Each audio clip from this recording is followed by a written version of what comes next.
Hello YouTube, welcome back to my channel, and in this video I'll be discussing the battery life on the Elephone U Pro. I know guys, it's been a while since I put a video up, but be rest assured, all this time that I've been away, I've been spending a lot of time with the Elephone U Pro, and now I'm in a position where I can actually discuss the battery life on this phone. Now before we get into the battery life stats, let's talk about first of all what specs the phone has got and what version of Android the phone is running. It's one of those rare Chinese phones which is running Android Oreo 8.0 out of the box straight away. So let's get into settings and then into system, and from here we get into about phone.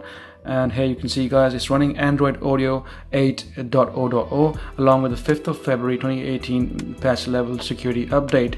And this is slightly outdated. Hopefully in the next few updates we'll probably get the latest one and they will be able to catch up with that. Apart from that, the phone looks quite nice, fully up to date when it comes to software side. Hardware wise also, the phone is running on some decent specs. So let's get into iOS 64 and let's have a quick look at the specs. Looking at first of all on the CPU, it was the Snapdragon 660 octa-core SoC, which is the upper and mid-range chipset. As you can see, all the 8 cores are running as we speak. It's a very efficient chipset, and if given enough RAM, it gives you decent enough performance. This phone, by the way, also comes with 6 gigs of RAM, as it shows you here guys on the spec sheet, along with ST660. As you can see, is the Elephone U Pro. The phone also has 128 gigs of total storage.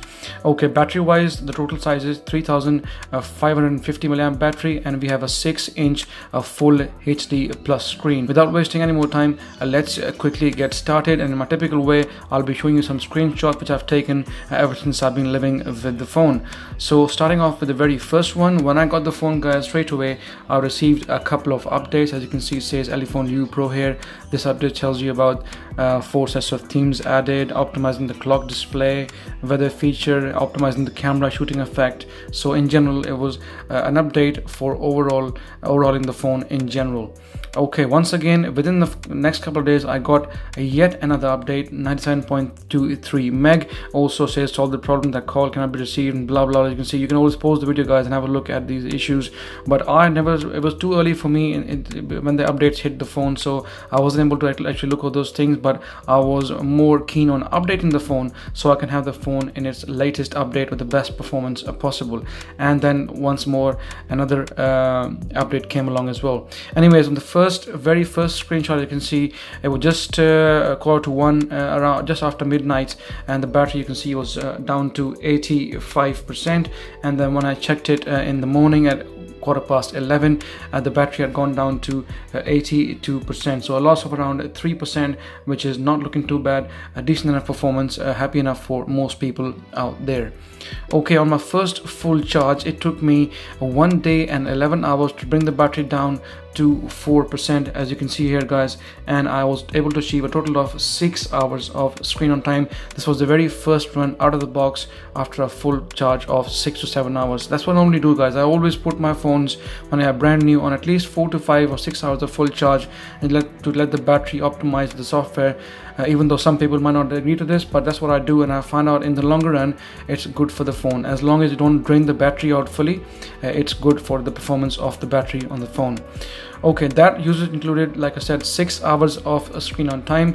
It uses all the typical usage. Instagram, as you can see, heavy Instagramming of over an hour. Instagram is known to drain batteries in the phone. Lots of people often speak to me on my Instagram is taking a lot of battery life. It's a heavy app, I have to admit. Social media is very heavy. It's got videos, photos, and a lot of people interacting, millions of people out there. Obviously the servers are heavy and they are constantly communicating with your app, so the battery will obviously drain down.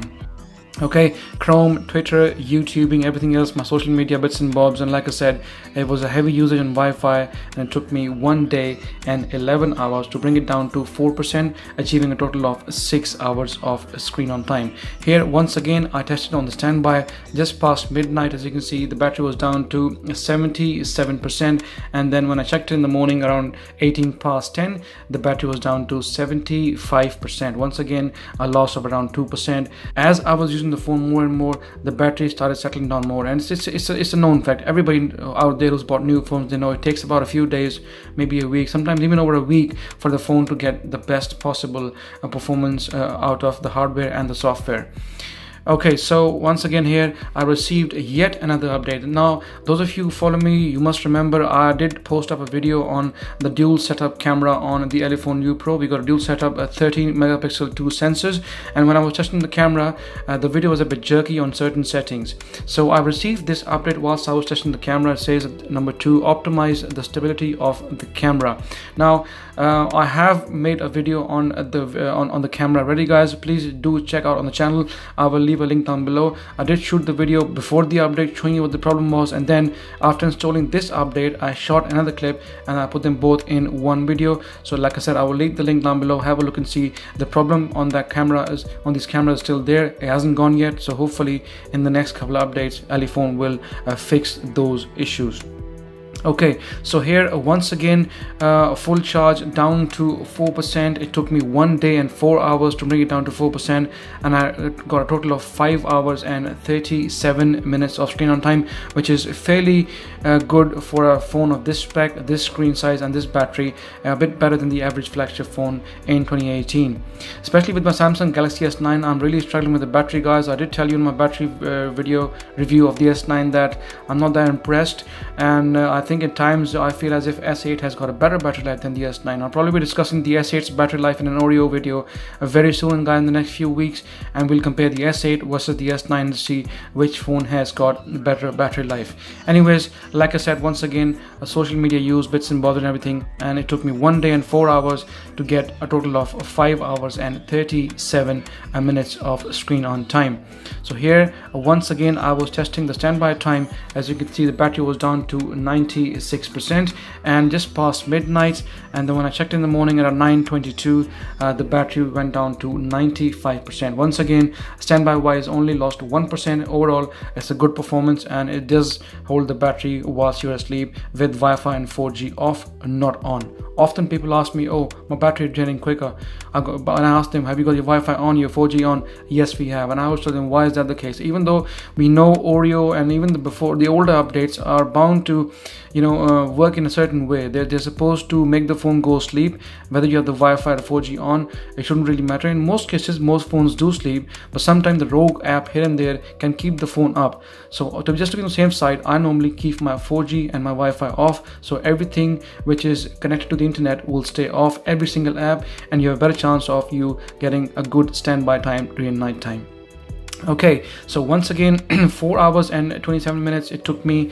The battery was down to 38%, as you guys can see, and after 17 hours and 58 minutes I got a total of 4 hours and 27 minutes. Now had I been carrying on further, I would have definitely gone past the 6-hour mark, but in this case I was going out in the evening for a dinner party, so that's why I had to charge the phone really quickly, guys. I wanted to make sure that even if I was late for the evening, at least I will have some battery life still remaining, and that included obviously heavy YouTubing, heavy social media, Instagram a lot, Chrome, news, everything else, and not looking that bad. Once again, another run full after 16 hours and 47 minutes. The battery went down to 5%, and I was able to get 7 hours and 15 minutes of screen on time, which is very classy and very nice. Like I said, most phones take time after the first charge. Once you use them for a few days, you will get a better battery life, and I've seen as I used the Elephone U Pro more and more, the overall software optimized well with the hardware and the battery life, and I was getting better and better battery life as time went on. So on here, as you can see, like I said, 7 hours and 15 minutes of screen on time with normal regular social media use. As you can see, 3 hours and 24 minutes of YouTubing. This was the heaviest YouTube session I had on the phone, and still I was able to achieve over 7 hours of screen on time, which was simply fantastic. So the battery is well optimized. Oreo obviously helps, and it's not a Quad HD screen, it's a Full HD Plus screen, so battery wise this phone is solid from my end. Okay, once again, same stuff here. Like I said, it took me 1 day and 9 hours to bring it down to 5% and achieving over 7 hours of screen on time. Okay, and here guys, once more you can see down to 5% after 1 day and 9 hours, getting almost 6 hours of screen on time, 5 hours and 56 minutes. So once again, not looking too bad. Normal usage, like I said, took me 1 day and 4 hours, and then Instagram, everything else, YouTubing, heavy YouTube once more, 40 minutes, heavy enough. and I've known lots of phone you use YouTube for an hour or two and the battery completely runs down. It is the case with the Samsung Galaxy S9. It's not giving me good battery life. I know I keep mentioning it, but it's something that I've experienced, and I think I'll be discussing it probably at some point once it gets some more couple of updates. Okay, once again, 5 hours and 14 minutes here. As you can see, guys, on top, I was using the phone with 4G. Down to 5% took me 1 day and 4 hours with normal regular use. Mind you, 4G in my area is a bit slow. At times it takes a lot of time, so a lot of battery might have been lost whilst I was using the phone. So with good strong 4G signals, you might even get more than 5.5 hours of screen on time. But in my case, 5 hours and 14 minutes is still a very good 4G time, as opposed to even flagship from 2018, from this year, can't even give you 5 hours on Wi-Fi, and let alone 4G. So once again, thumbs up from my side. Like I said, big enough battery, reasonable screen size, not too pixel dense, and giving you some decent strong battery life. Okay, once again here on Wi-Fi, 6 hours and 32 minutes, and the battery was down to 4%. Once again, it took me 1 day and 6 hours to bring the battery down to 4%, and once again that included all the regular bits and bobs. By the way, this screenshot was taken to show you what's my brightness level. I normally keep my brightness around 60 to 70%, guys. At night time it goes down because the screen gets too bright. It's not good for your eyes, not good for your health. So normally I tend to keep during daytime around 60 to 70%, so not looking too bad. So guys, this is my impressions of the Elephone U Pro battery life. Like I said, solid specs, decent budget, 6 gigs of RAM, 128 gigs of storage, Snapdragon 660, almost 6 inch of screen with a full HD plus, and nice enough specs overall. But money wise, I think it's gone a bit cheap now. It's around 350 to 400 pounds when it came out. Now you can get it for about 320, 310 pounds if you look around, but still good value for money. And the only con in the phone so far, what I can see, is basically the cameras. Like I said, we have the two 13 megapixel cameras at the back end, dual camera setup, but for some reason there's a bug where the video is a bit jittery. Picture wise, it's not too bad if you keep your hands still, and if you don't expect S9 or pixel level of camera performance, you'll still be happy with the phone. If you're the kind of person who takes the odd picture here and there on Instagram, or maybe to take a few family photos on a beach or out and about, the camera will serve you well. With the selfie camera, it's decent enough. It's not looking too bad. But in general, if you're a camera centric person and you're a camera fanatic person, at this point of time with these updates is not the phone for you. But hopefully in the next few weeks and months to come, they will release a few updates. I will keep you informed. If the camera improves, guys, I will come back. I'm looking to spend a long time with this phone, maybe throughout 2018. I want to see how good Elephone are with their so-called flagship phone, and by in our world, it's more or less like the upper mid-range phone. So guys, this is my pretty much full review of the phone. Like I said, apart from camera, everything else is fine. A solid build quality, looks like a Samsung Galaxy phone, to be honest. When you hold it first in your hand, it's bigger than S9, slightly smaller than the Note 8, somewhere in the middle. Like I said, 6 inches, a solid build quality, a very good strong performance, been smooth performance, and have had no bugs on the software end. Software wise is almost perfect, and the Snapdragon 660 with 6 gigs of RAM gives you a very good level of performance. So performance wise, you won't complain. A fingerprint is the only other area where it struggles a bit. If you put the case on that comes inside the box, for some reason the fingerprint sensor doesn't work properly, but once you take the case off, the fingerprint starts to respond much better than before. Whether it's a sensitivity, whatever that is, but with other phones you don't find the same thing. You put a case on an S9 or a HTC or a Pixel, it's different, but when you put a case on this, for some reason the sensitivity of the fingerprint reader just starts to affect every now and then. So it's a hit and miss. Apart from the fingerprint reader and apart from these cameras, everything else seems to be okay. It's got the face recognition as well, which works really fine. Once you turn the screen on, it sees your face and you swipe up, you don't even have to enter your password, so you can override that instead of using the fingerprint reader just temporarily for now.